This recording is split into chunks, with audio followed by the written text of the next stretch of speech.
नमस्कार दोस्तों, मैं मनोज कुमार, आप सभी का हमारे चैनल में फिर से एक बार स्वागत है। तो चलिए दोस्तों, मैं उम्मीद करता हूं कि आप लोग बहुत ही अच्छे होंगे। इसी उम्मीद के साथ फिर से आज एक नई टॉपिक की ओर हम चर्चा करते हैं।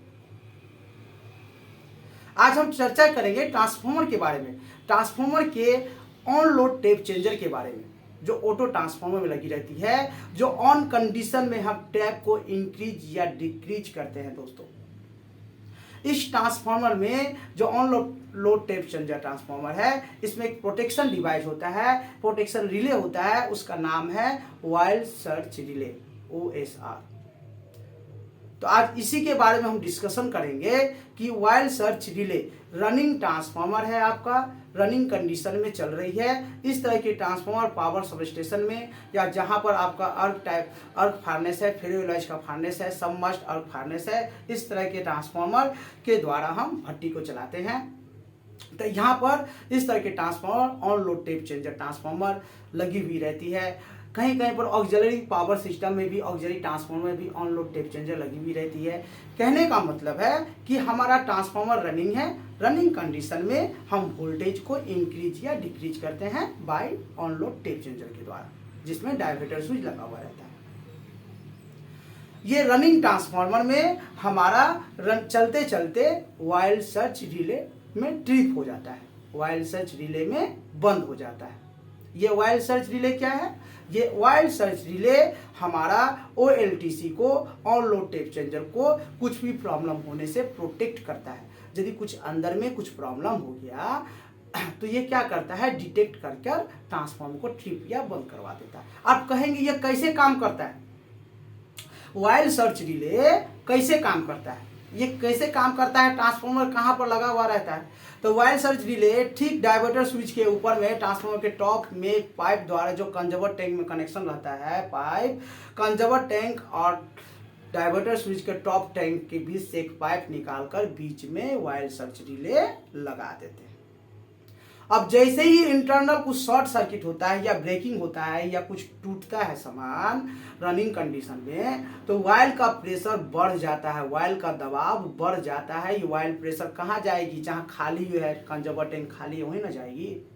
तो ये बाय पाइप द्वारा वाइल का प्रेशर वाइल्ड सर्च रिले को प्रेशर राइज करती है बाय वाइल। ये यहाँ पर एक अंदर में मैग्नेट लगा हुआ रहता है, मैग्नेटिक प्रेशर लगा हुआ रहता है, जिसके साथ NON से एक छोटा सा रिले लगा हुआ रहता है। मैग्नेट को जाकर वाइल प्रेशर राइज करती है। जैसे ही प्रेशर राइज करती है, कनेक्टिविटी हो जाए, जो ट्रिप सर्किट के साथ हमारा रिले लगा हुआ रहता है, वो रिले एक्टिव होकर ट्रांसफार्मर को ट्रिप या बंद करवा देती है। ये तो प्रोटेक्शन की बात होगी, ये प्रोटेक्शन की बात होगी। अब आपके माइंड में यह सवाल आएगा कि वाइल्ड सर्च रिले में हमारा ट्रांसफार्मर ट्रिप किया, अरे भाई क्या प्रॉब्लम होगा, हम क्या चेक करेंगे, किसको खोलेंगे, किसको चेक करेंगे? ये आपके लिए जानना बहुत ही जरूरी है। तो वाइल्ड सर्च रिले जैसे ही आता है तो आपको यह भी देखना है दोस्तों कि वाइल्ड सर्च रिले के साथ ही साथ बोकोज रिले ट्रिप हुआ है कि नहीं। बोकोज रिले तो नहीं आया है।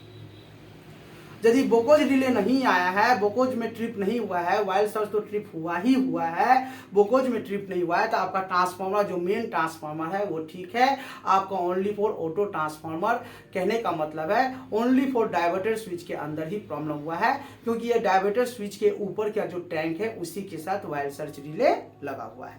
तो जितना इसका एरिया है, जो एरिया में रिले लगा हुआ है, उसी एरिया में कुछ प्रॉब्लम हुआ होगा ना। डायवर्टर स्विच, आप कहेंगे कि डायवर्टर स्विच कहाँ लगा रहता है? आपके मैं कॉन्सेप्ट क्लियर कर दूं दोस्तों कि हमारा जो मेन ट्रांसफार्मर है, मेन ट्रांसफार्मर के अंदर में सेलेक्टर स्विच रहता है।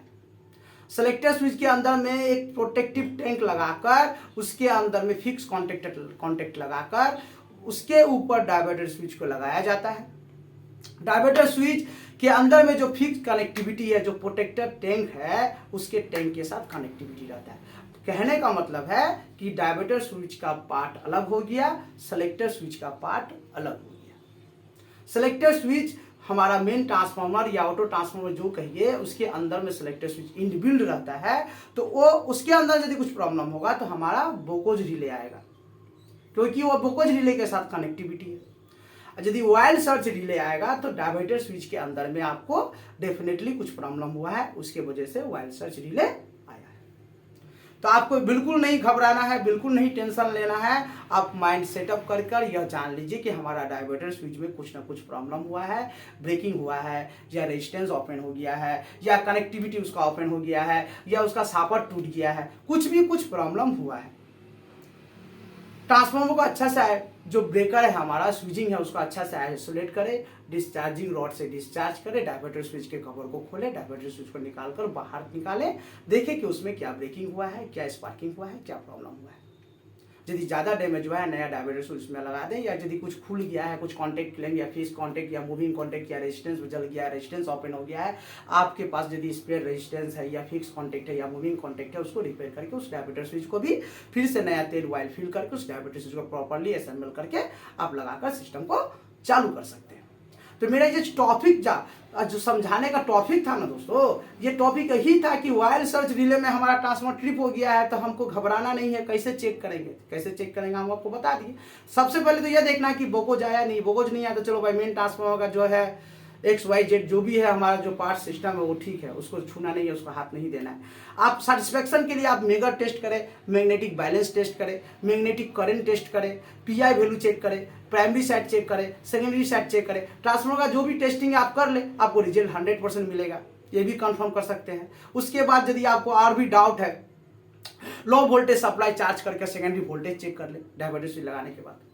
ये जो प्रोसेस मैंने बताया हूँ ये रनिंग प्लांट में जो इंडस्ट्रियल में जो काम करते हैं वो बंदा को अच्छा से पता है, लेकिन तब भी जो नए बंदे हैं उसके लिए मैं बता रहा हूँ कि वो नए बंदे यदि कुछ काम करते करते आ गया, अरे देखो ये बोकोज में आ गया ट्रांसफार्मर, कुछ प्रॉब्लम नहीं। आपको सबसे पहले ये आइडेंटिफाई करना है कि हमारा कौन से रिले ट्रिप हुआ है, वो रिले कौन सा सिस्टम में लगा हुआ है, आपको पता नहीं रहेगा तो आप काम कैसे कीजिएगा। तो कहने का मतलब ये कॉन्सेप्ट मेरा यही था कि wire search relay only for diverter switch के साथ ही कनेक्ट रहता है। वायर सर्च रिले का और भी कोई ट्रांसफार्मर जो आजू बाजू है उसके साथ कोई मतलब नहीं है। वायर सर्च रिले यदि आता है तो डायवर्टर स्विच के अंदर ही प्रॉब्लम हुआ है। आप डायवर्टर स्विच को निकाल कर अच्छा से चेक कर उसको रिपेयर करके नया तेल फिल करके उसको लगाकर असेंबल करके बैलेंस करके आप सिस्टम को चालू कर सकते हैं। कहने का मतलब है ट्रांसफार्मर को आप चालू कर सकते हैं। तो उम्मीद करता हूं दोस्तों ये वीडियो आप लोगों को काफ़ी अच्छा लगा होगा। इसी उम्मीद के साथ आज की वीडियो को मैं समाप्त करता हूं। नमस्कार दोस्तों।